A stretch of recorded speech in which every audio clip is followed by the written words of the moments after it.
தெரியும். எதிர்கட்சியாக இருக்கும் போது நல்லவராக இருந்தார் ஐயா ஸ்டாலின்.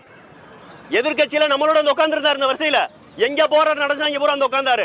ஆளுங்கட்சி ஆனவனே நாம அவர் கண்ணுக்கு தெரியல. நடிகைகளை நலம் விசாரிக்க போறாரு, நம்ம அவர் கண்ணுக்கு தெரியல.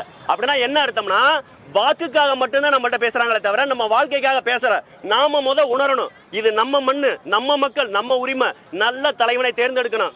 நீங்க ஒரு விஓ இருக்காரு, ஒரு ஆர்ஐ இருக்காரு, ஒரு தாசில்தார் இருக்காரு, அவங்களுக்குலாம் ஒரு தகுதி இருக்குல்ல. இந்த படிப்பு படிச்சிருக்கணும், இந்த தேர்வு எழுதணும், அப்பதான் நீ ஆசிரியராக முடியும். இந்த படிப்பு 10வது படிச்சிருக்கணும், நீ ஒரு தேர்வு பாஸ் ஆகணும், அப்பதான் நீ கிராம நிர்வாக அலுவலர் விஓ வர முடியும், கணக்கப்பிள்ளையா வர முடியும். அப்படின்ற இடத்துல ஒரு அமைச்சருக்கு தேர்வு இருக்கா? ஒரு எம்எல்ஏவுக்கு தேர்வு இருக்கா? ஒரு எம்பிக்கு தேர்வு இருக்கா? இல்ல.